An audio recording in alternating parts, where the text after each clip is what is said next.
out which a particular raptor Brent has to show you.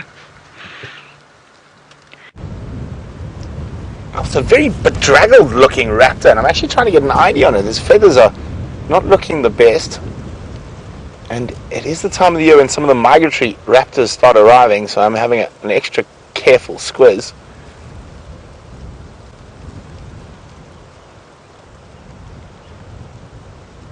And look at that. Oh, if I had to go out on a limb, that's going to be a difficult one, but welcome everyone to the middle of the African bush. We're busy trying to identify a bird of prey at the moment. I think I know which one that is, so I'll get out my little birding app now. But welcome. Remember, we are live, so you're able to ask us questions. You can do that by using the hashtag Safari Live on Twitter. And as Jamie said, we've got mammals, we've got birds, we've got bugs, we've even got egg-eating humans. So anyway, let's carry on. I'll get a picture of that bird now when we get into a bit of a better area, as he's flown off. He's looking a bit bedraggled. Now, it could be that he's one of the migratory species that have traveled many thousands of miles to be here. Certain of the migratory raptor species can travel from as far of the steppes from the steppes in Russia and Mongolia. That, however, I think could have been one of them. It has traveled quite far. I'm just going to have to double check. So with those aquila or true eagles, they're sometimes very difficult to tell apart. You need to have a look at their gape, how far their mouth goes past their eye, shape of the tail, and the reason I'm thinking it's one of the ones that has gone very, very far is because you can see that those feathers and stuff are not looking too great. Now Ashka is wondering, what is the most common bird found? Well, there are quite a few different species of common bird, and we've got one of them right next to us. Isn't that perfect timing? And one we do see a lot and often hanging out with the different mammals. There is a fork-tailed drongo, a member of the flycatcher family.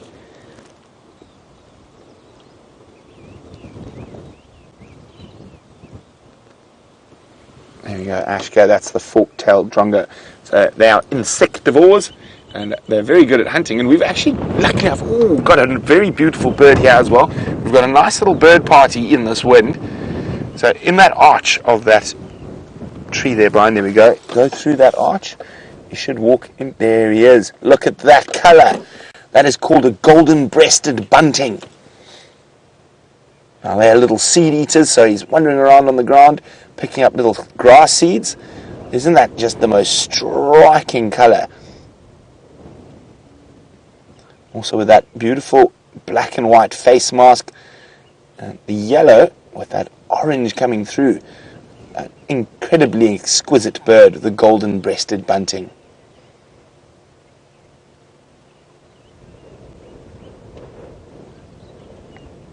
Hi, Bill. Bill is in Michigan. Oh, off goes the bunting. And Bill would like to know, do we have crows in our part of the world? Indeed we do. We have indigenous crow species to Africa. We don't see them too often. But Ashka, there's another one of the most common birds we get here, and it is a ring-necked dove.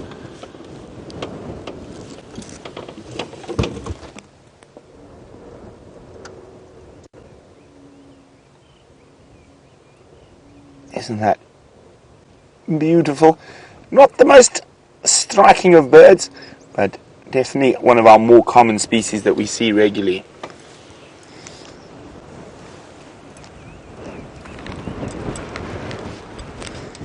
Okay, so Bill, as I was saying, we do get crow species here.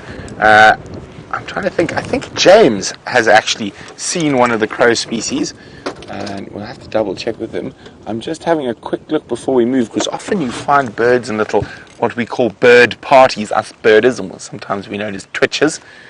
It's not because we've got a nervous tick in the neck, it's because we've always got our binoculars up and we're ticking towards different bird species.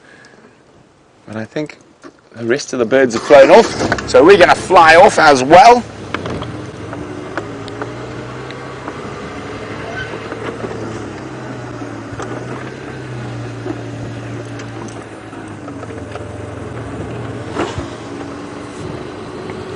Hi, Kathy in Washington.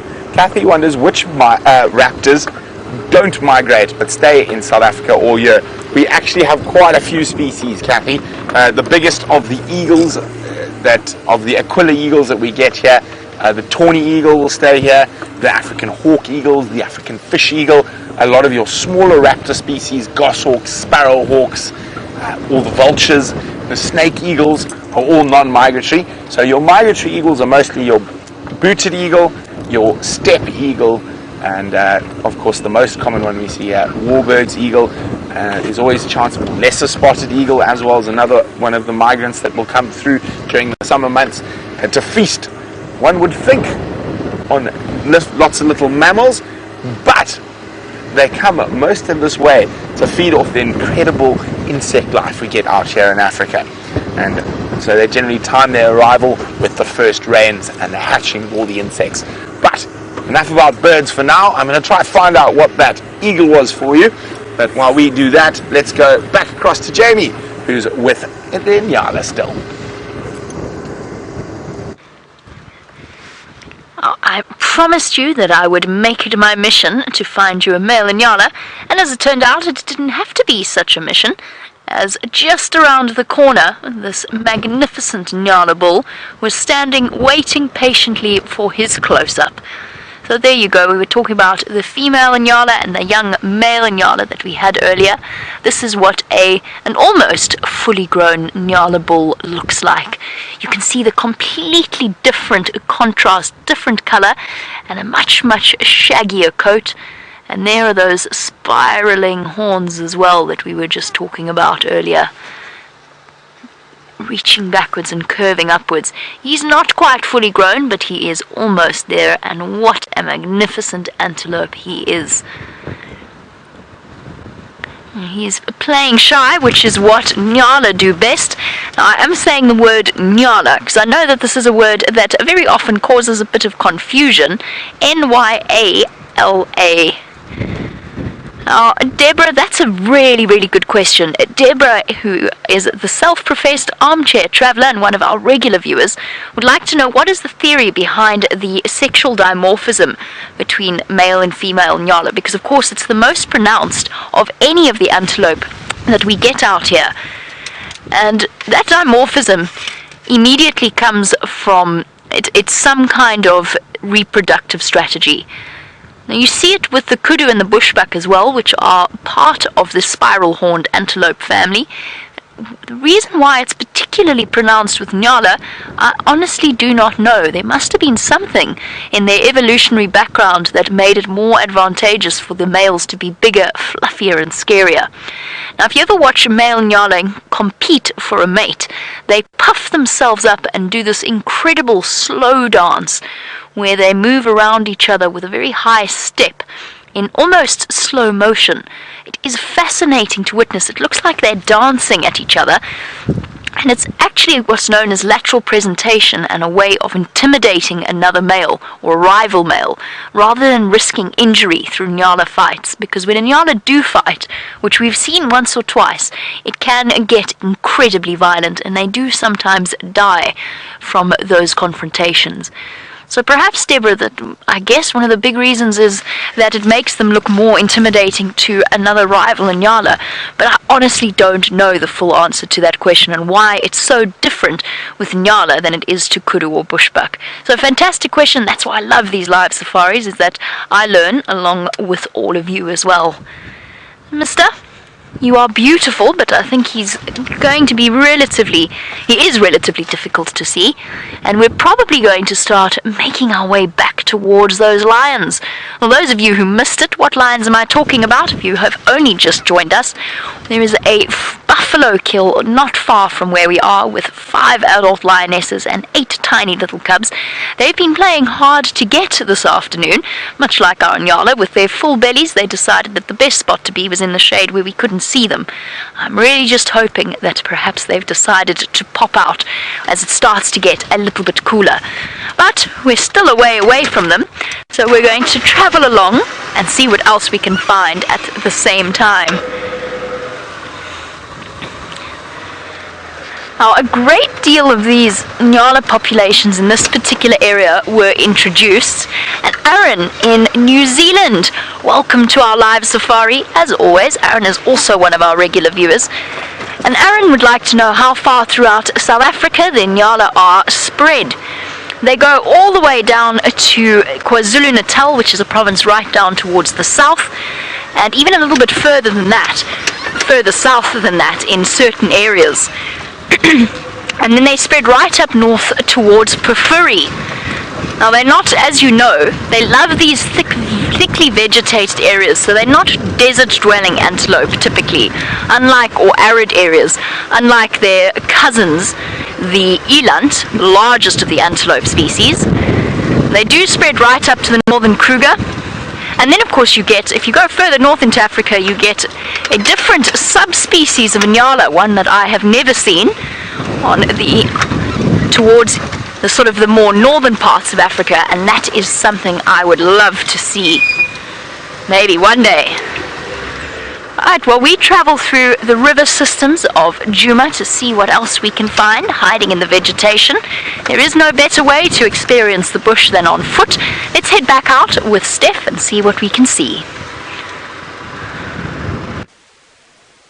We're not quite in the riverbed. We're standing out here in the open, but we are on a bushwalk, and we are in the middle of the Kruger National Park here at Nkuhuma Private Game Reserve, exactly the same place that Brent and Jamie is driving around. I've just cooked an egg in a piece of orange skin on top of an elephant dung fire, and although it tastes quite nice still in my mouth, I've got this itching sensation that I want to clean my teeth and get rid of some of the grittiness that I feel. Got just the thing for it, in actual fact. This is a leadwood that an elephant has decided that he's going to utilize for some food, but he's left the bark, and the bark of a leadwood is incredibly good for toothpaste. Yes, you heard me, toothpaste. Why? Because its ash is very coarse. So you burn it, take a little bit, you burn it, and the ash, you can see there on my finger, quite coarse. I'm going to try and rub some off. While I do walk with me, I'm going to go find the rest of my toiletries kit out here. Mother Nature providing everything. I'm going to put some of this ash on my teeth as we speak. Should take away from my brilliant white smile. Alright, and here we are coming to what we use for toothpicks. These acacia thorns, they look quite vicious. They are quite vicious. But you can use this, just break off the very sharp point. There we go. You can shave it a little bit, I'm sure, just to make sure that it has got a nice even point. There we go. Look at that, sharpest toothpick. So we can use that just to get, all the little bit pieces of bark and things. Alright, now we're going to walk around this side, and I'm going to make you a toothbrush, because that's the most important part. Alright, we have to pick a suitable piece of branch. This is a magic guari tree, and magic guari trees make the best toothbrushes. Alright, so here we go. Lop off a suitable end. I like to give it a little bit of a bend in the end over there. It just makes reaching those far to reach places in the back of your mouth a little bit easier. Shave off the bark. Cross hatch.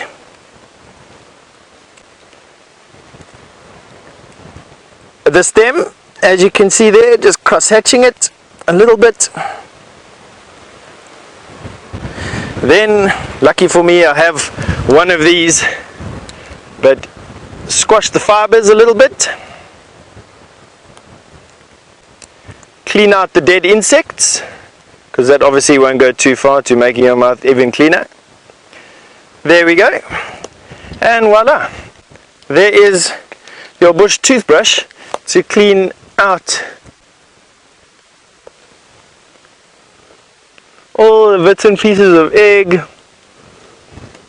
Here we go. The more you use it, the more the fibers come out, and the better the cleaning gets.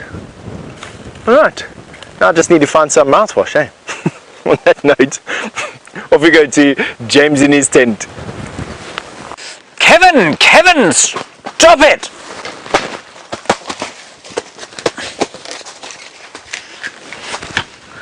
This is Kevin, everybody. He's my kudu friend, but he's quite vicious, and he's much related to the Nyala that Jamie was showing you. He is a kudu, and the largest version of the spiral-horned antelope that we get here, and that is what's going on here. Obviously, he wasn't really trying to kill me. He's dead, and on him you can see much in the way of keratin. Totally indigestible stuff, except if you happen to be a keratophagous moth, which is what these little things here are. And I think all these moths have disappeared. And even inside, once you get beyond the keratin, you can see the bone here is being eaten by various bits and pieces, probably largely by a fungus. Now, I have a few more little things to show you. The fossicker in chief, despite the tremendous wind, has found us a minute little creature to show you.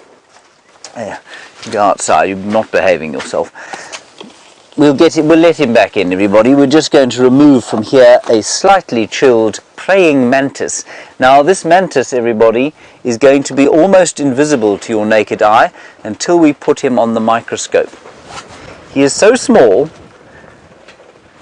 that I don't even know if Dave will be able to show him to you. You see him, Dave? Only Just there. Now what we're going to do is put him under the microscope and hopefully see him. And there he is. Look at that. How cool is that?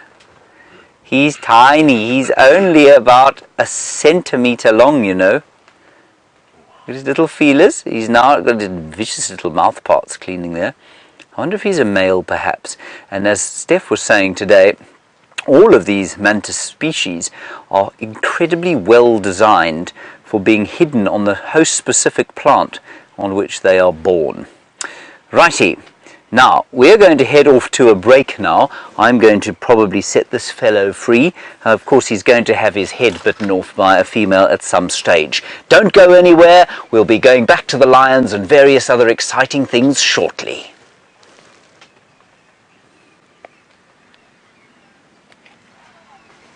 Alright, we're still here with you, everybody. Wasn't it an amazing little mantis here from our fossicker in chief?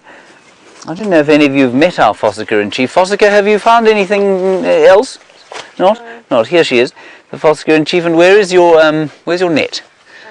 Let's have a look at it. Nomsa is over here. No, Nomsa, the net, is just over here, and the fossicker in chief, Taylor McCurdy, is going to show you how it is that she managed to catch this tiny little mantis. It's a very sophisticated piece of equipment. Yes, and would you show us the action? Would you? Yes. The action. Now, would you show us the action that you took? But it's quite a big action. It's a big action. Will you have space? Off you go. And go. That is how she caught this remarkable mantis. Well done. That was an exceptional performance. Now, if you could go back and do some more, that would be marvellous. Right. One or two other things in here that I think are quite interesting. The first is a piece of quartz. Now, quartz is largely silica, if I'm not mistaken, and much of the rock in this particular area is this silica. So let's have a look at it under the microscope, and it looks like diamonds. I remember my brother and I, as children, used to find these things all over Johannesburg and assume that we'd find diamonds. Look at that. Isn't that gorgeous? Gorgeous crystals of silica. Some of them a little bit dirty. I wonder the history, though, of the individual molecules or crystals in this particular stone, and the incredible history that it leads to, because of course, if you come back to me now, this low-felt area is not young, and indeed given the lack of big game species right now, I think I should probably draw you a little map. I should subject you to my artistry. This area, everybody, is many billions of years old. Now we know the Earth, of course, is roughly 4.5 billion years old. That's 4,000, excuse me.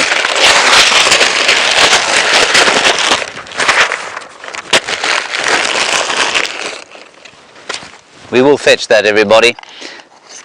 Now what I want to show you is just a little bit about this area because it's ancient. The soil here is deeply, deeply ancient. In fact, it has been so long since there's been any volcanic activity in this area.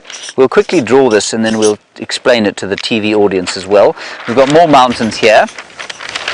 That's slightly disastrous in the wind, but we're going to give it a go anyway. We're going to be stoic about it, David. Right, this is the Drakensberg Mountains, everybody. Drakensberg. And Rebecca loves this sound, let's not forget, that's the Lobombo. There we are, that's the Lobombo.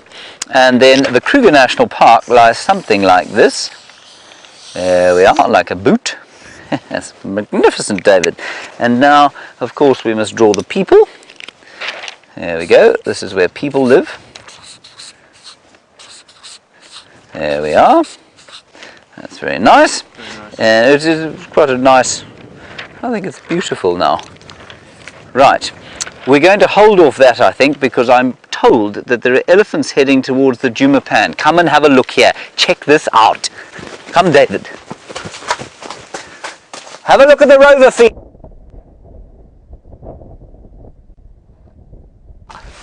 Is that not gorgeous?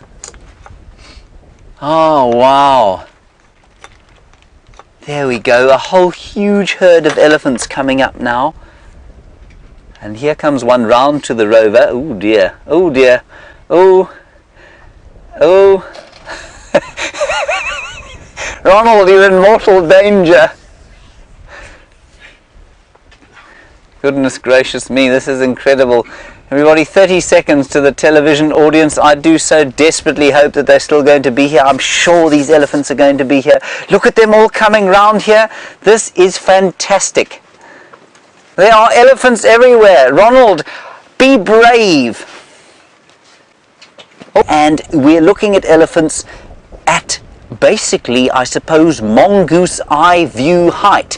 There's a whole herd here sitting at the dam camera, and I'm going to give you a quick look at the dam. Let's have a quick look at the dam camera view. There we go. That's them all staring, all drinking around this wonderful pan. Now, I've got totally excited about all of this. You're on a live safari, western fringes of the iconic Kruger National Park in southern Africa. My name is James.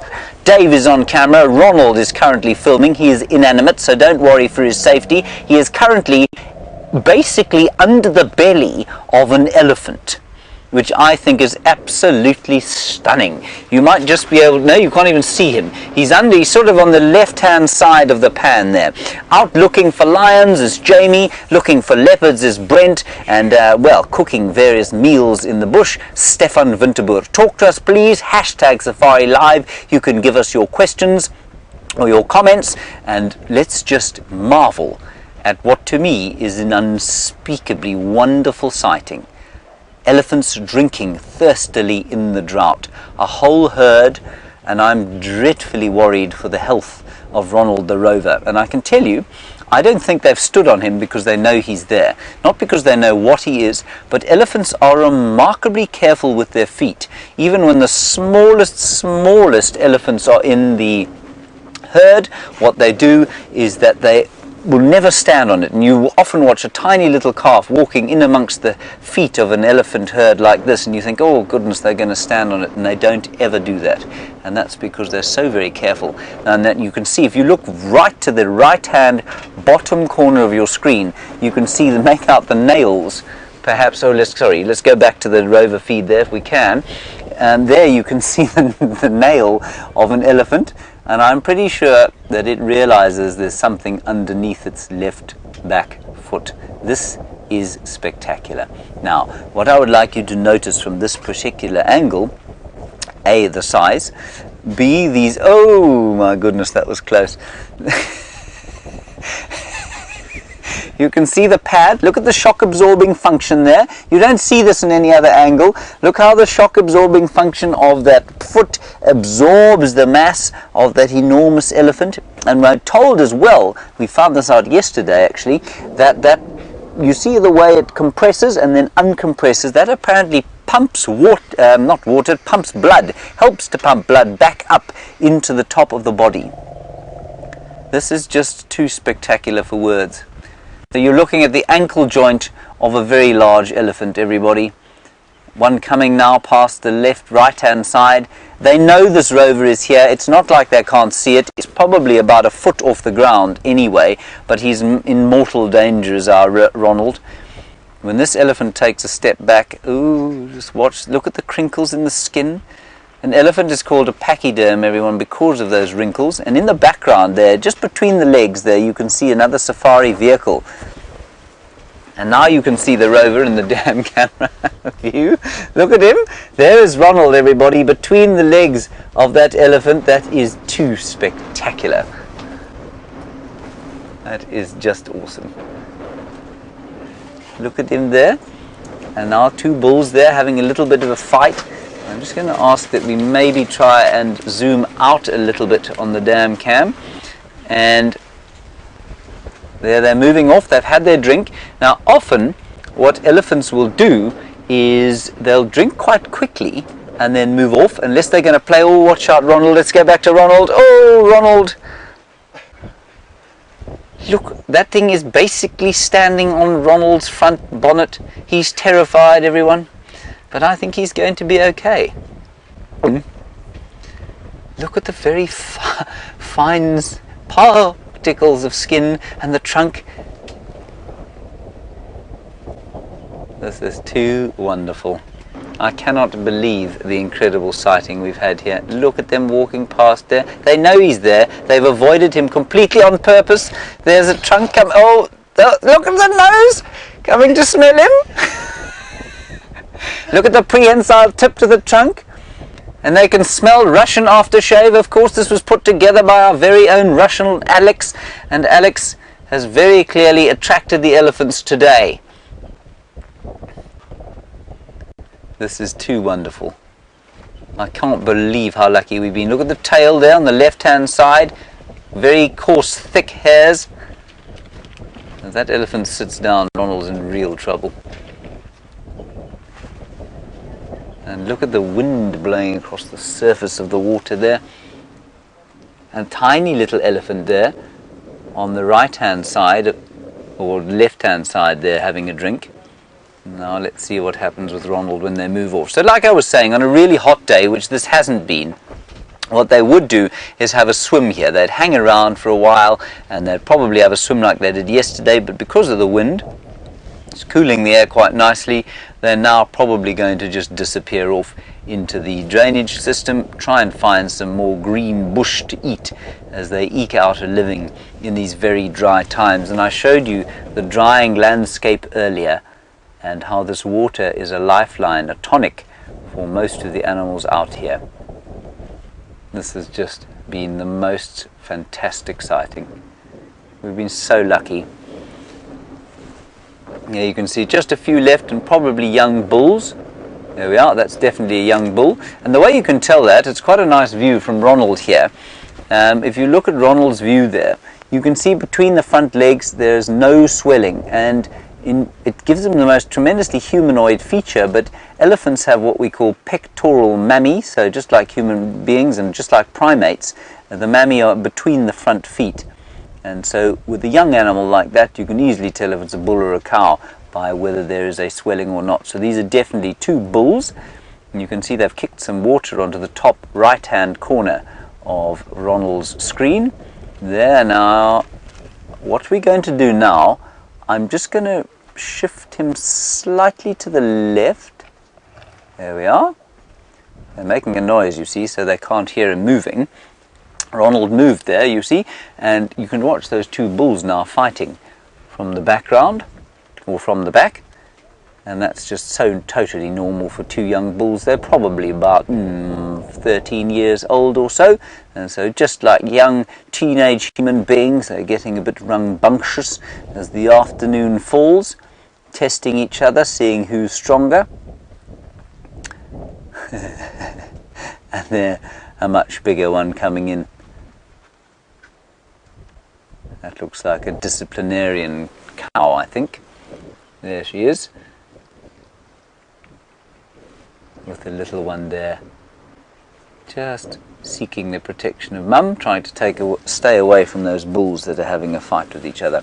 So the elephants of this area, the Kruger National Park, everyone, probably about 15,000 of them. That's a big bull at the back there that you can see.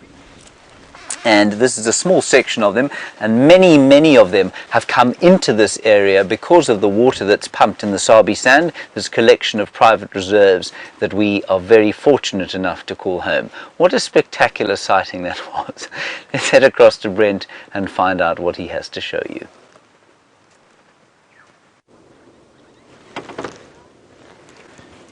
So a slightly different version of the same elephants you were enjoying with little Ronald. I'm trying to see where exactly is Ronald. Well, there we go, young one having a drink. Remember, this is live from the African bush. You are watching a young elephant suckle from its mom.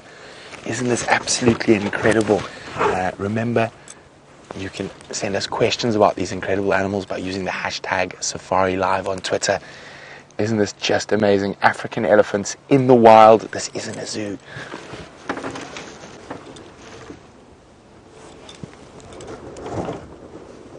Look at that. That's a nice big cow, quite an old cow. Probably in her 40s or so.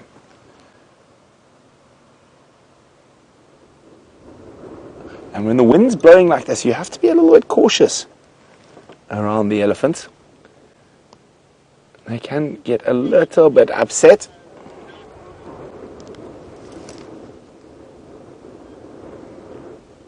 Isn't that just beautiful? Lovely light creeping through. Now, elephants don't have to drink every day, but if they have the option of drinking every day, they will.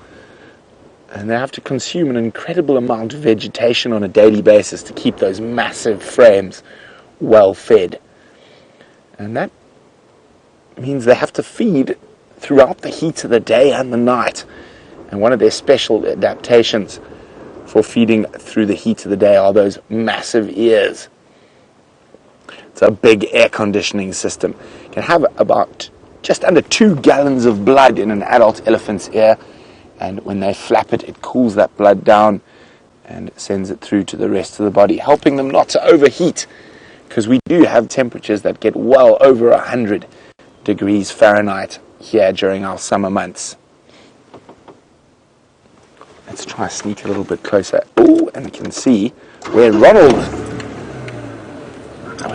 is.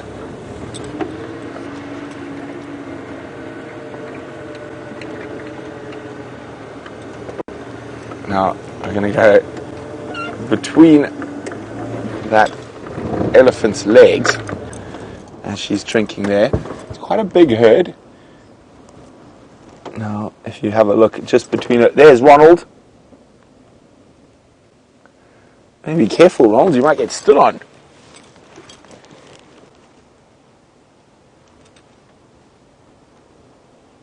Now, elephants are definitely one of my favorite animals to spend time with, especially these breeding herds. There's always something going on. And the social dynamics are probably quite complicated, and they do a lot of communication. And just remember, a lot of that communication is inaudible to us. But there we go, we've got 2 little Ellies, and I think Jamie's got something that's probably one of the only things in the bush that is cuter than a baby elephant. So let's go have a look.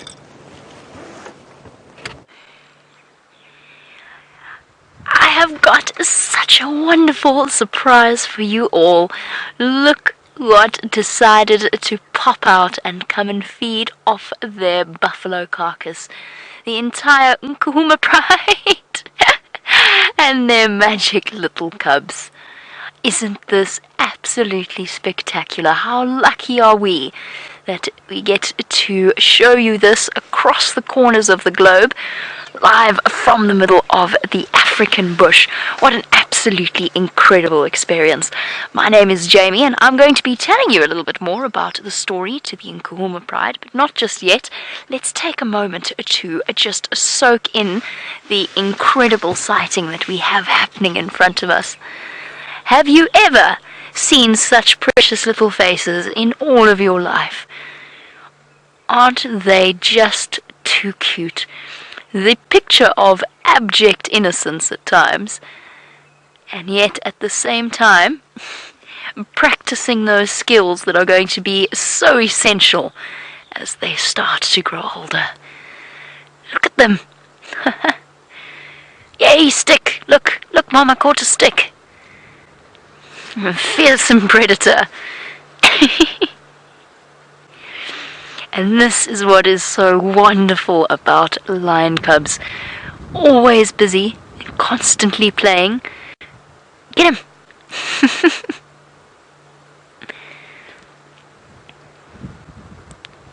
One day they will be fierce hunters of the different antelope species and buffalo out here in the African bush, but for now they are just gambling little youngsters, playing with each other and keeping themselves very entertained. Got you. You pinned. And every now and again, the play gets a little bit too rough, and one of the lion cubs starts to yowl and complain, and I'm hoping that they will start to do that at some point. I can give you a little bit of an example. Just have a look there quickly. We're almost going into the ad break, but one of them is stalking a bird at the back, or thinking about stalking a bird at the back. That is one brave bird. Or perhaps it will regret its decision, and perhaps it will not. Seems like a very interesting decision. We'll have to stay tuned and come back after the break to see whether or not our hapless Franklin makes it through.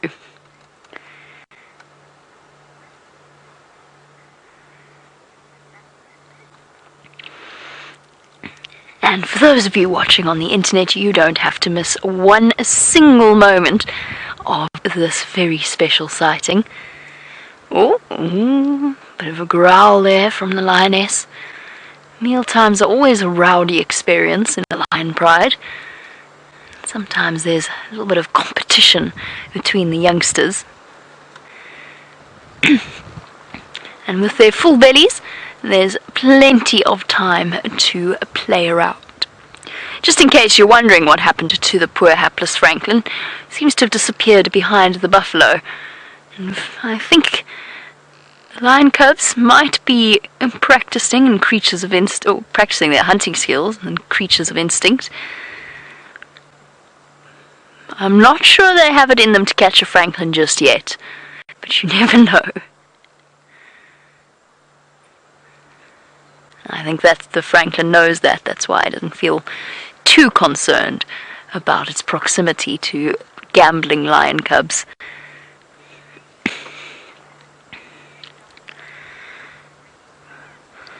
Now, as you know, we've been spending a little...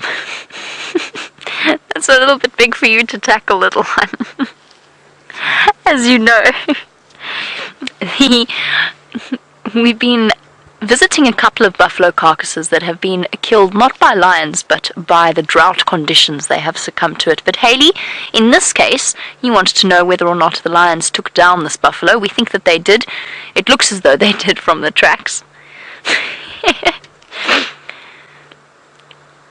Little one, I'm not sure that's the best place to try and have a nibble.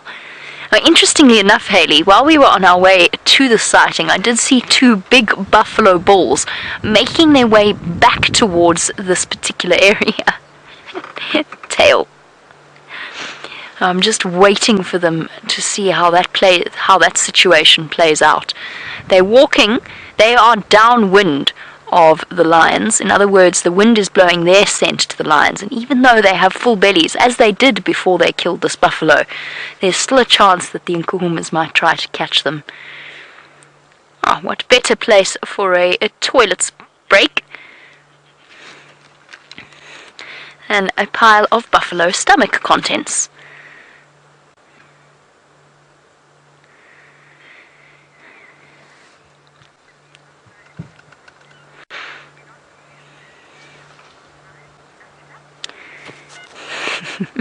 Lionesses might decide it's prudent to move their cubs elsewhere, because yes, this buffalo will indeed attract hyenas.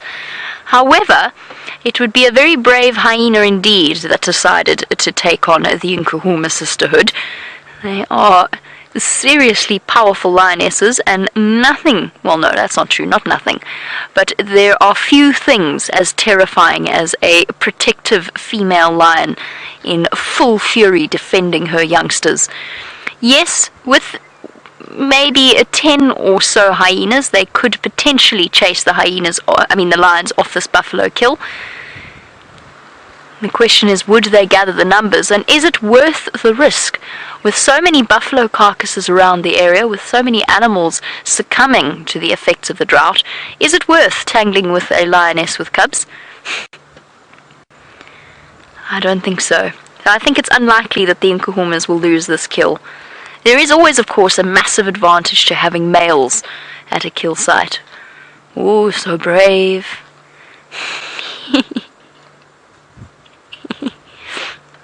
Indecision there. Am I going to hunt? Oh, no, I'm going to go flat. Rely on my camouflage, my predator-like reflexes, or just go to sleep.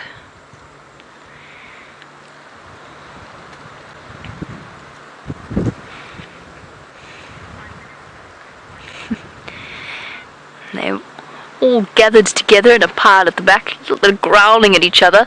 And somebody looks exhausted at the same time.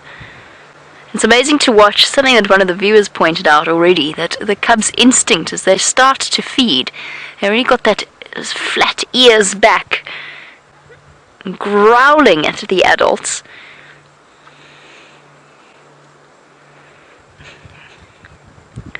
The true courage of a little lion cub, just a couple of months old.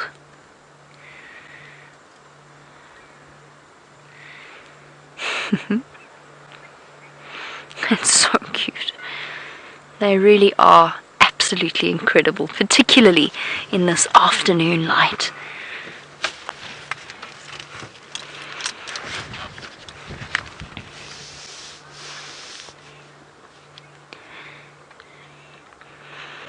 And welcome back on your live safari experience here on Djuma Private Game Reserve. My name is Jamie, and I would like to introduce you to the Nkuhuma Pride. But before I do, you'll be happy to know, those of you who were watching before the break, that the poor hapless Franklin managed to escape the attention of the cubs, and is still every now and again popping into view. So, there he is. That is one brave bird, catching, I think, possibly insects that have been attracted to the carcass, and relying very heavily on its reflexes to keep it safe. So, there's one of 5 Nkuhuma ladies, and I'd love to tell you a little bit of their backstory. When I first started working here on Djuma, which was about just over a year ago now, the Nkuhumas were a pride 8 members strong. 5 adult females, 2 sub-adult female cubs, so they weren't quite fully grown, and 1 sub-adult male called Junior. In a tragic state of affairs, the Nkuhumas were caught up in the middle of a dramatic coalition takeover. So what I mean by that is that the dominant males in this area used to be a pair of males called the Matimba males.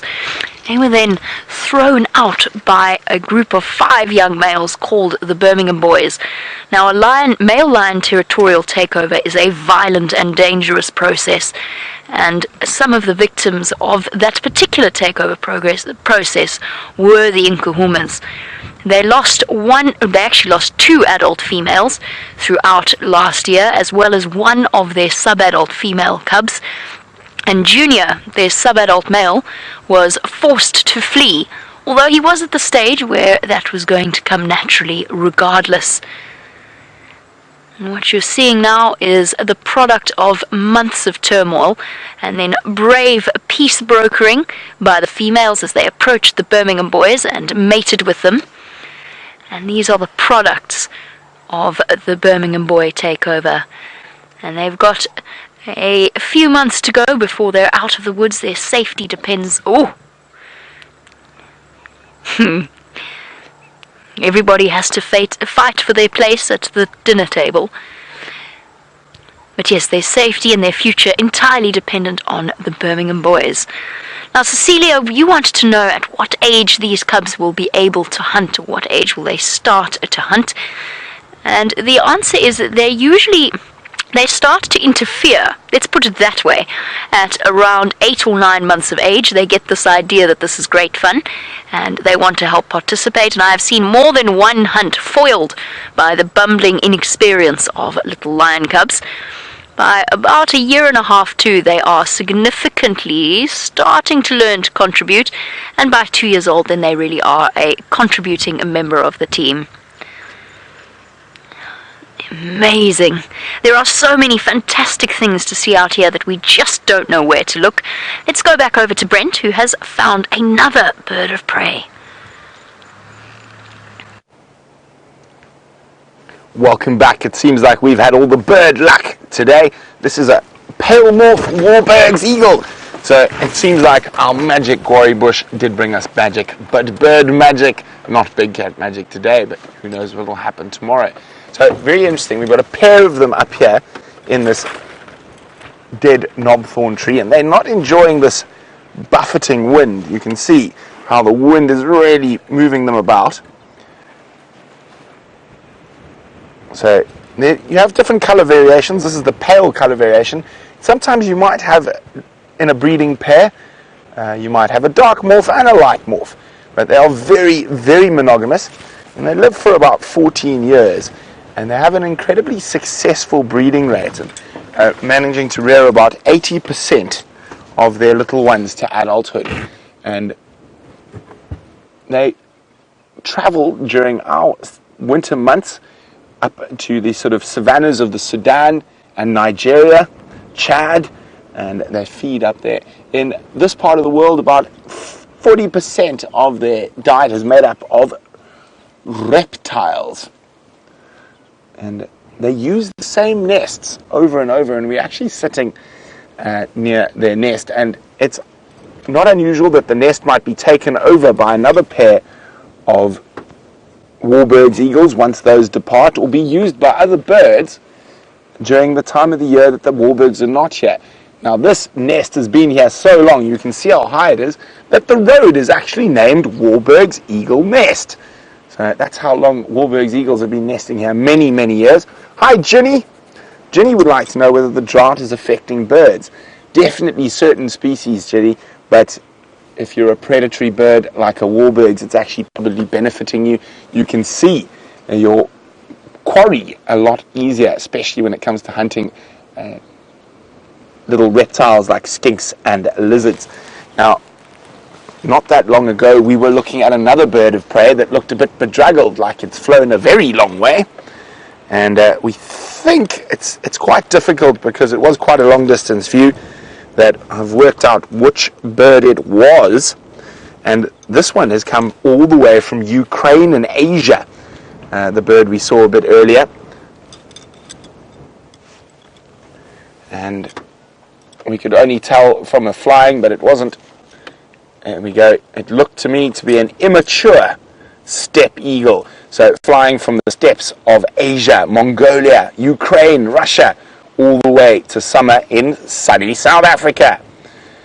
Now, as we know, it's not always about the big hairies and scaries, and Stef has an incredibly finely constructed little bit of an animal to show you.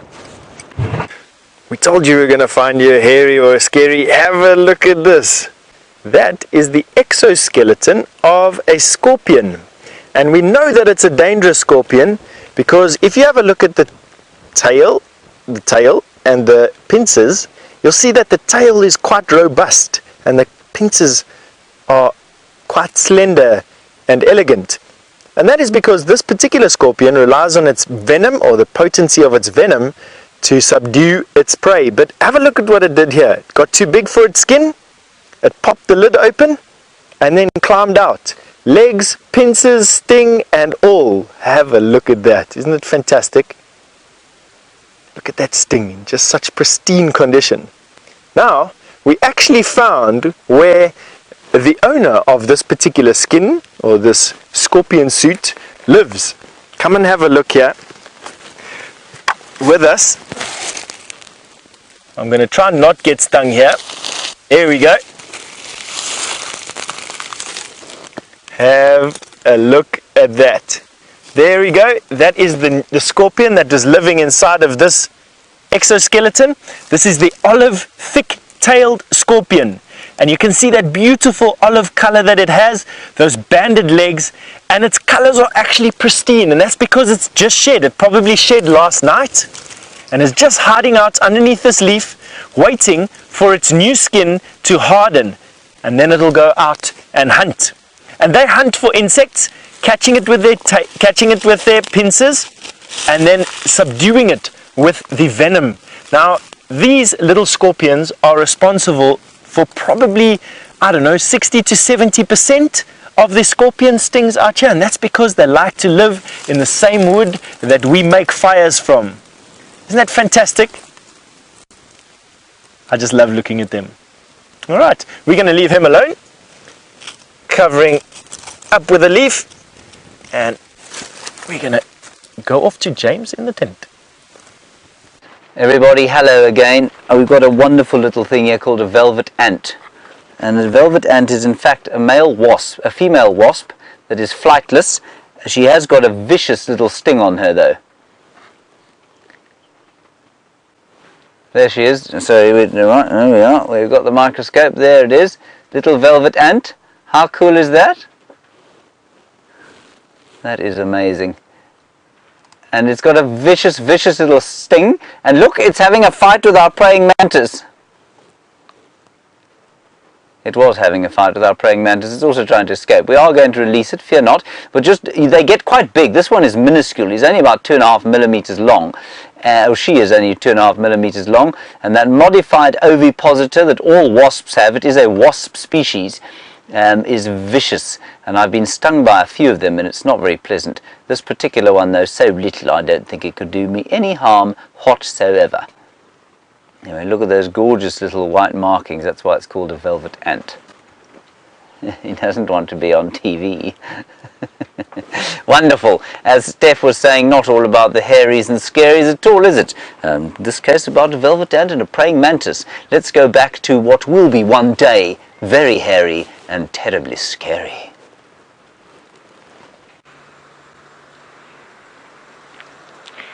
I'm not sure how scary she is right now. Perhaps the best description would be stuffed full of buffalo.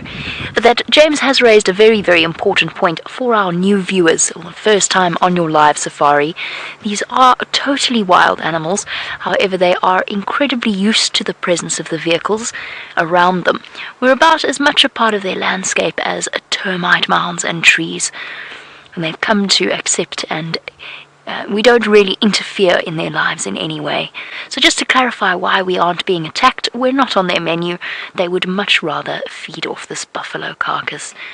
The rest of the cubs have dashed off to safety except for this ravenous individual that has decided to risk the wrath of the Nkuhuma lioness to continue to feed. And she chased off all of the other little cubs. They went dashing away as she growled and snarled at them.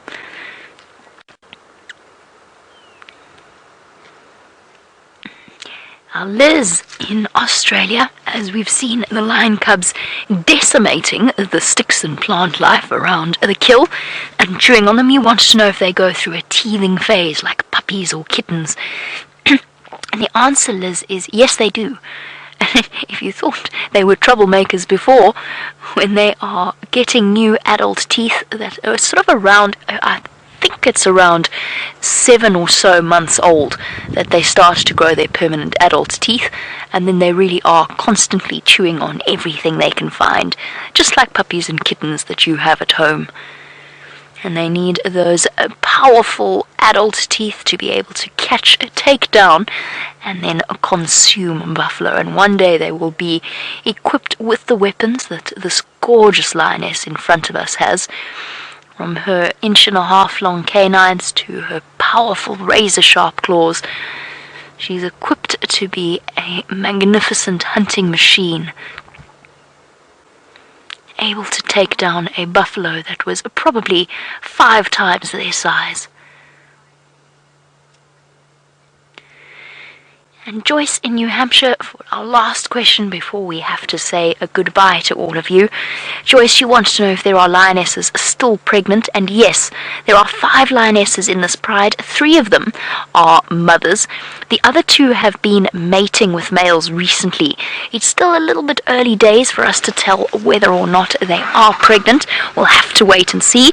That, of course, is the joy of Safari Live, because we will get to watch them as they give birth. We've been able to see some of the smallest cubs grow up from the day that they were maybe 10 or so days old. Just tiny little fluffy sausages. And the marvelous thing is, you might come out on a safari and see these lions once or twice. On Safari Live, you can follow their stories for weeks and months and years as they go through all their trials and tribulations and successes. Isn't that a truly phenomenal experience? And so we're sort of coming to the end of our live safari experience for now. And we're going to just enjoy the views of these incredible lions as they munch away on the buffalo carcass. It has been an absolutely wonderful time spent entertaining you all. I hope you have enjoyed your experience, and that perhaps it has sparked an interest in the amazing wildlife of Africa. And in particular, just because they are here in front of us, the wonderful lions of the Nkuhuma Pride and their 8 precious little cubs, wherever they may be. They have started to disappear. As night starts to fall, don't forget there's the 2 buffalo bulls wandering in towards the lionesses, so perhaps they will hunt once again tonight. Either way, we have been treated to one of the most magnificent spectacles that nature has to offer. A pride of lions vocalizing, calling, feeding, playing, and showing a great deal of affection to each other. And I hope that you will continue to join us on WildSafariLive.com so that you can continue to follow these amazing animals. For now, a goodbye and a massive thank you to all of you for joining us.